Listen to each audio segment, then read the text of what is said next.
नमस्कार मित्रांनो, आजच्या व्हिडिओमध्ये तुम्हा सर्वांचे मनपूर्वक स्वागत।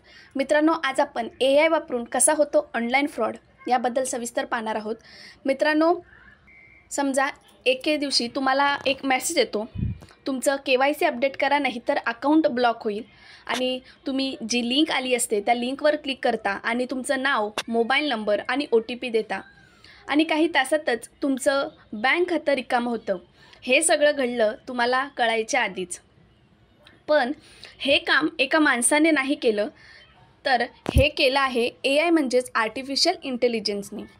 तर मित्रांनो, या व्हिडिओमध्ये आपण AI फ्रॉड म्हणजे काय, AI फ्रॉड कसा होतो, त्याच्यानंतर ते स्वतःला वाचवण्यासाठी काय करायला पाहिजे ते आपण पाहणार आहोत। तर सर्वप्रथम आपण AI फ्रॉड म्हणजे काय ते पाहूया। तर आर्टिफिशियल इंटेलिजन्स म्हणजे मशीनने विचार करणं। स्कॅमर्स आता ChatGPT सारख्या टेक्नॉलॉजीचा वापर करून बनावट वेबसाईट्स, स्मार्ट मेसेजेस आणि अगदी कॉल्स तयार करत आहेत। हे फ्रॉड इतकं कन्व्हिन्सिंग असतं की कोणालाही सहजपणे फसवता येतं। तर मित्रांनो, आता आपण फ्रॉड कसा घडतो ते पाहूया। तर AI व्हॉइस किंवा चॅटबॉट फ्रॉड्स किंवा डीपफेक व्हिडिओज किंवा ऑटोमेट फिशिंग ईमेल्स किंवा SMS हे फ्रॉड घडण्याचे प्रकार आहेत। AI व्हॉइस तुमच्या घरच्यांचाच आवाज वापरून कॉल केला जातो आणि माझी अडचण आहे, लगेच पैसे पाठवा, हा एक फ्रॉड आहे। त्याच्यानंतर chatbot frauds, fake customer support chatbot वापरून लोकांची अकाउंट माहिती घेतली जाते।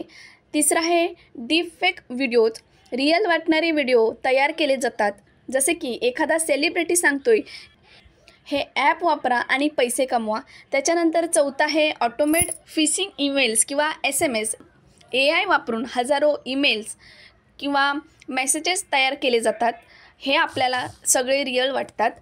आता हे होते फ्रॉड। आता स्वतःला कसं वाचवायचं, तर पहिला आहे कोणतीही लिंक तपासल्याशिवाय क्लिक करू नका।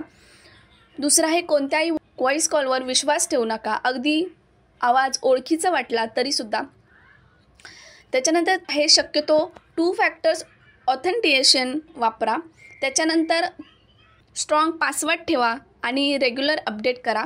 तर मित्रांनो, AI टेक्नॉलॉजी जितकी ताकदवान आहे तितकीच धोकादायक पण आहे। जर चुकीच्या हातात गेली तर सावध रहा, सतर्क रहा आणि माहिती शेअर करा, हेच आपले भविष्य आहे।